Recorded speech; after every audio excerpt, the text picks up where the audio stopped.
Banyak yang bertanya kepada saya, apakah sebuah perjanjian harus dibuat secara tertulis supaya perjanjian itu sah? Ada yang berkata, perjanjian itu harus dibuat secara tertulis. Tetapi ada yang menjawab, tidak. Saya akan mencoba membagikan dan menjelaskan bagaimana hukum mengatur tentang sahnya sebuah perjanjian. Perkenalkan, nama saya Gerald dan saya seorang advokat. Dan dalam vlog saya kali ini, saya akan membagikan pengetahuan saya tentang apakah sebuah perjanjian harus dibuat secara tertulis agar menjadi sah.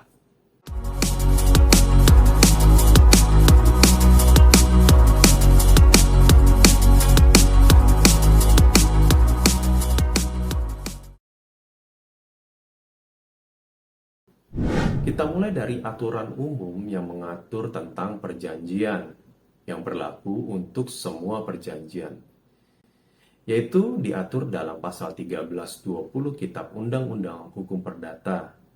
Menurut pasal ini, suatu perjanjian dianggap telah lahir dengan sah apabila terpenuhi 4 syarat.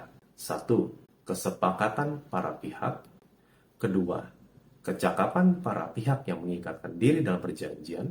Ketiga, suatu hal tertentu. Keempat, klausa yang halal atau yang tidak dilarang oleh undang-undang. Dari pasal 1320 ini, kita dapat simpulkan bahwa perjanjian tidak perlu dibuat secara tertulis. Mengapa? Karena dalam pasal 1320 tidak ada syarat bahwa perjanjian harus dibuat secara tertulis agar menjadi sah. Dengan demikian, apabila ada perjanjian yang dibuat secara lisan saja di antara dua pihak dan memenuhi keempat syarat tadi, maka perjanjian tersebut dianggap telah lahir secara sah. Konsekuensinya, tentu saja, para pihak yang membuat perjanjian terikat satu sama lain untuk melaksanakan apapun yang mereka janjikan kepada pihak lainnya. Walaupun secara umum, undang-undang telah mengatur bahwa perjanjian tidak perlu untuk dibuat secara tertulis, tetapi secara khusus terhadap perjanjian-perjanjian tertentu perlu untuk dibuat dalam bentuk tertulis, khususnya dalam bentuk akta otentik. Sebagai informasi, yang dimaksud dengan akta otentik adalah sebuah akta yang bentuknya diatur oleh undang-undang dan dibuat di hadapan pejabat yang ditunjuk oleh undang-undang. Akta otentik ini secara umum biasa disebut juga dengan akta notaris.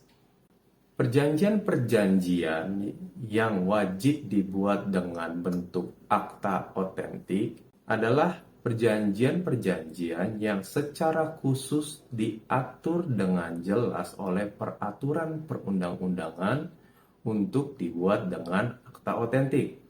Oleh karena itu, apabila ingin mengetahui apakah sebuah perjanjian wajib dibuat dalam bentuk akta otentik, perlu melihat terlebih dahulu apakah ada ketentuan peraturan perundang-undangan yang mewajibkan perjanjian tersebut untuk dibuat dalam bentuk akta otentik.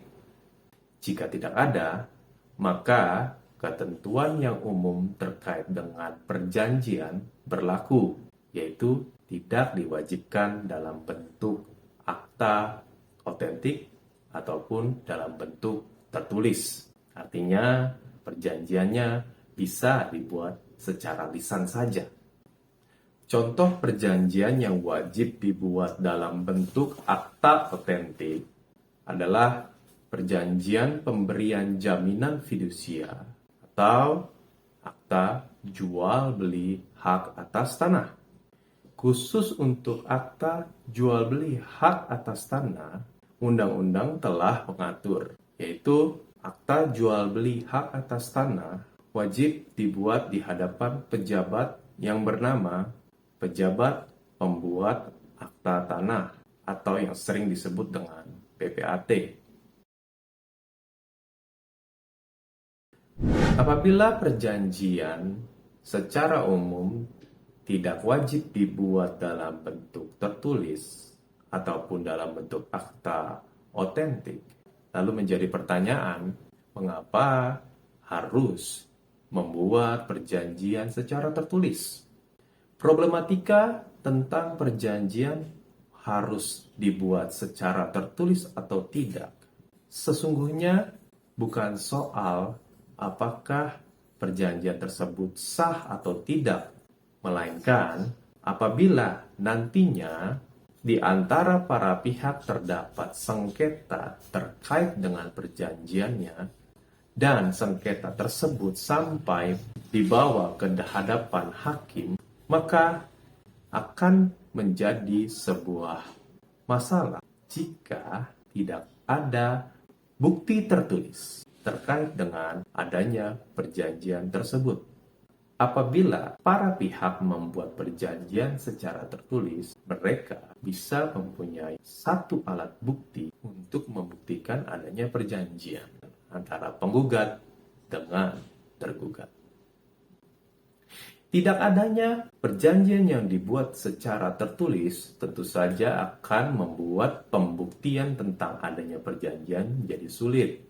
Karena pihak yang menggugat tentu saja harus menggunakan alat bukti yang lain untuk membuktikan adanya perjanjian seperti saksi-saksi ataupun dia bisa bergantung kepada pengakuan dari tergugat pada saat pemeriksaan. Dengan demikian, dapat disimpulkan, secara umum perjanjian tidak perlu dibuat secara tertulis untuk menjadi sah, kecuali perjanjian-perjanjian tertentu yang mana undang-undang telah mengatur wajib dibuat secara tertulis ataupun dalam bentuk akta otentik, maka perjanjian tersebut wajib dibuat dengan bentuk yang telah ditentukan undang-undang. Adanya perjanjian dalam bentuk tertulis sesungguhnya adalah untuk nantinya apabila terjadi sengketa.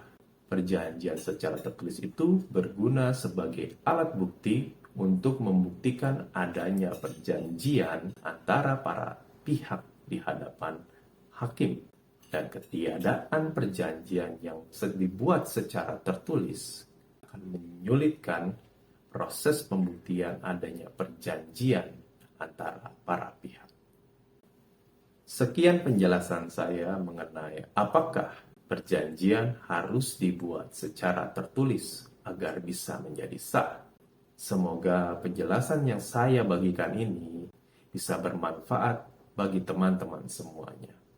Apabila ada pertanyaan, silahkan berikan di dalam kolom komentar dan silahkan juga like video vlog saya. Jangan lupa juga subscribe channel Gerald Advokat dan nantikan saya dalam channel saya ini. Saya akan membagikan wawasan-wawasan hukum Indonesia lainnya. Terima kasih, sampai jumpa di vlog-vlog saya yang lainnya.